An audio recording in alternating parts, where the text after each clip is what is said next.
नवीन शैक्षणिक वर्षाच्या प्रारंभी विद्यार्थ्यांच्या चेहऱ्यावर आनंद फुलवण्यासाठी आणि शिक्षणाविषयी गोडी निर्माण करण्याच्या हेतूने अहिल्यानगर जिल्ह्यातील राहुरी मतदारसंघाचे आमदार अक्षय कर्डिले यांनी जिल्हा परिषद मराठी शाळा बुऱ्हाणनगर येथे भेट देत विद्यार्थ्यांचं उत्साहपूर्ण स्वागत केलं। शाळेच्या पहिल्याच दिवशी प्रथमच शाळेत प्रवेश घेणाऱ्या चिमुकल्या विद्यार्थ्यांना पुस्तक, वह्या आणि शालेय साहित्य वाटप करण्यात आलं। तसेच फुलांची उधळण करत आणि टाळ्यांच्या गजरात या विद्यार्थ्यांचं स्वागत करण्यात आलं। या प्रसंगी शाळा परिसरात आनंददायी आणि उत्साहाचं वातावरण निर्माण झालं होतं। तर या कार्यक्रमादरम्यान विद्यार्थ्यांच्या चेहऱ्यावरील निरागस आनंद आणि पालकांचा उत्साह पाहण्यासारखा होता।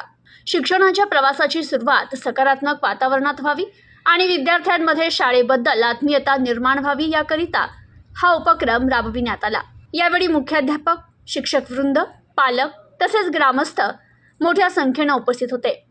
यावेळी बोलताना आमदार अक्षय कर्डिले म्हणाले की आजची ही चिमुकली मुलं उद्याचा भारत घडविणारी पिढी आहे। शिक्षण हेच यशाचं आणि प्रगतीचं सर्वात प्रभावी साधन आहे। प्रत्येक विद्यार्थ्याने मोठी स्वप्न पाहावी, मेहनतीने अभ्यास करावा आणि आपल्या आईवडिलांसह गावाचंही नाव उज्ज्वल करावं। विद्यार्थ्यांच्या शिक्षणासाठी आवश्यक असणाऱ्या सुविधा उपलब्ध करून देण्यासाठी आम्ही कायम कटिबद्ध आहोत। शाळेच्या पहिल्याच दिवशी झालेल्या या आगळ्यावेगळ्या स्वागतामुळे विद्यार्थी, पालक आणि शिक्षकांमध्ये समाधानाचं वातावरण निर्माण झालं। असल्या कारणाने साहेबांचं विशेष प्रेम आणि लक्ष आपल्या शाळेवरती वेळोवेळी असायचं। वेळोवेळी आपल्याला ते मार्गदर्शन करायचं। विद्यार्थ्यांची संख्या या नवीन युगामध्ये कशी वाढली पाहिजे यांचं देखील वेळोवेळी आपल्याला त्यांची सूचना असायच्या।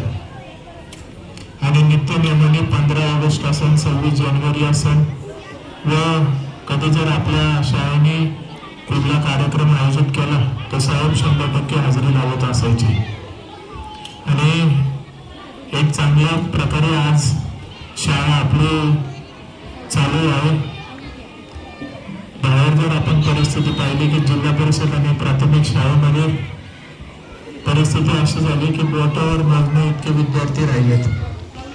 पण मला अतिशय आनंद आणि अभिमान वाटतो की आपल्या शाळेची परिस्थिती अशी आहे की इथं बसायला सगळ्यात जागा नाही, असा हा मोठा आनंद वाटतो।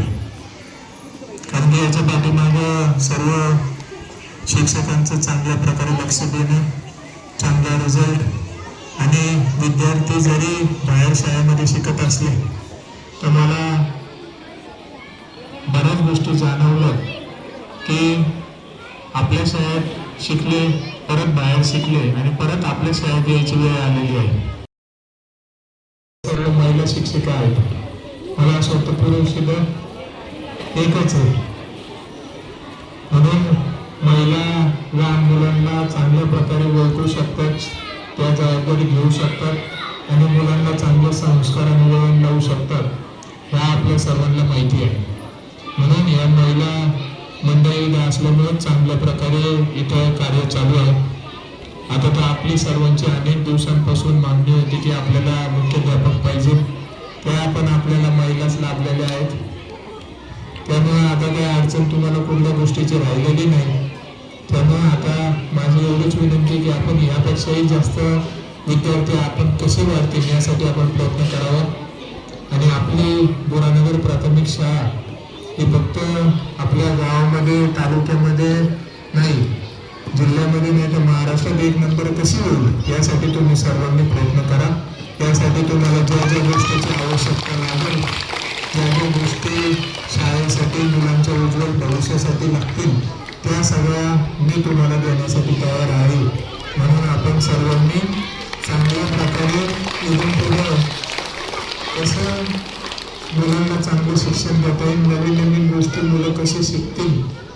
आणि जसं प्रायव्हेट स्कूल आपण पाहतो की मोठ्या प्रमाणात नवीन नवीन गोष्टी इव्हेंट्स करत राहतात, त्या पद्धतीने आपण देखील आपल्या शाळेमध्ये त्यांच्यापेक्षाही जास्त चांगल्या प्रकारे आपण आयोजन करावं। बाकी सगळ्या गोष्टीची तुम्हाला काळजी करायची आवश्यकता नाही, कारण की ही शाळा म्हणजे माझी स्वतःची आहे। त्यामुळे या शाळेला कुठल्या गोष्टीची कमी पडू न देणं ही माझी जबाबदारी आहे। Bureau report, news today 24, Ahilyanagar.